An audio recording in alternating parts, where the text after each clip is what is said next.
I just want to say thank y'all from the bottom of my heart. I can't express thank you enough. The whole time I was up there doing my speech, I was up there holding back tears because never in a million years did I think I was going to win. He went viral for food reviews, causing what has been dubbed the Keith Lee effect by bringing a business boom to small family-owned businesses. Then he used this platform to fight hunger by donating tens of thousands of dollars to people in need.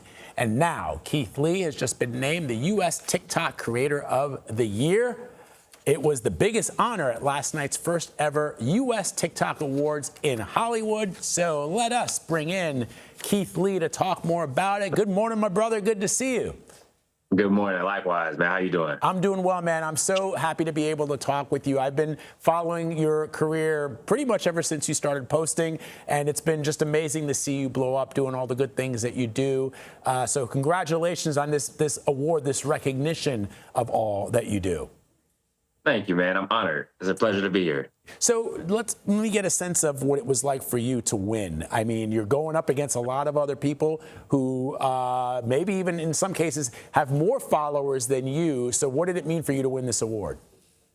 It meant the world, not from an award perspective, but just from an acknowledgement perspective of the work that I put in over the last 4 years. I initially started this entire platform to get over my social anxiety. And this was a confirmation that I'm doing better than I was in the beginning. The fact that I was able to get on stage and have a conversation and articulate myself and get the thoughts out that I thought about how it felt to win.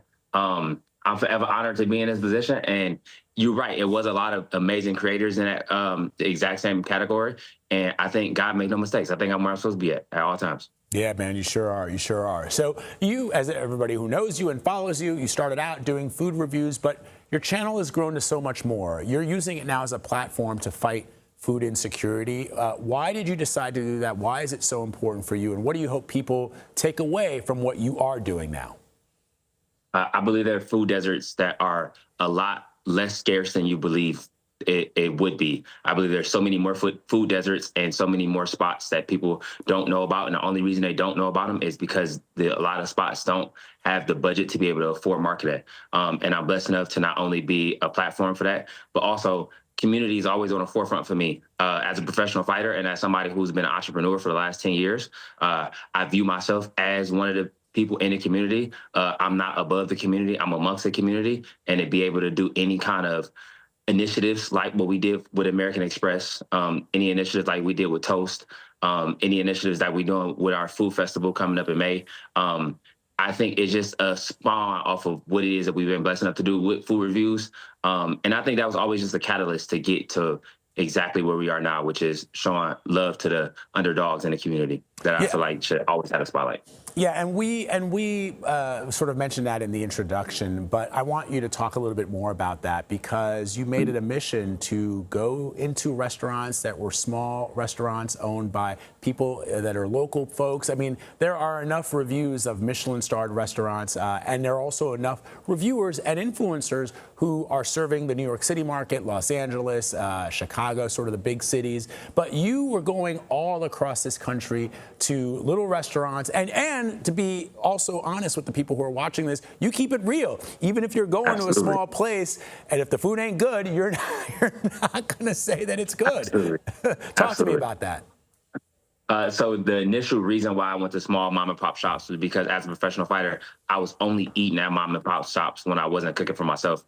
So when I spawned off of doing my own food reviews of my own food, I just naturally went to the places that I already was eating at. And then restaurants of that same caliber that were small and family owned were reaching out after seeing me do food reviews, and they were saying, hey, we would love for you to come and give us a try. But a lot of people that have platforms usually charge us tens of $20,000 to do any kind of review or any kind of marketing.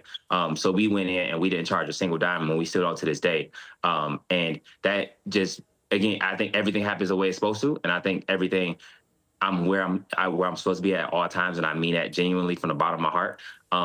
And we have a food festival coming up that is a direct correlation to that, where it's going to be mom and pop shops from around the country, from different countries. It's going to be spots that are locally owned, and the entire highlight is them, because I feel like without them, we wouldn't exist. Yeah, and that food fest is happening in New Orleans, right? What are the dates? May 16th of 2026. May 16, 2026 in New Orleans. And speaking of where you're supposed to be at, I remember once my feed blew up because the people were saying he's coming to New York. He's coming to New York City, and it was like you might have thought Jay-Z was coming because the way the internet blew up just knowing that you were here in New York City. What's it like to just feel the love from your community? I'm always honored, man. I've taken a little bit of a step back when it comes to food tours, only because I had my third child. So I have my son, and he just got here.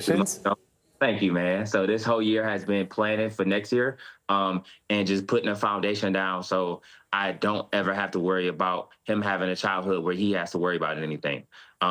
This year has been a big focus on next year, and I think next year is going to be one of the biggest years. And I think the end of this year is a true testament to how crazy next year could be potentially. All right, well, I'm here for it. Keith Lee, thank you so much. Congratulations on the new baby. Congratulations on everything. Have a wonderful holiday and a happy new year.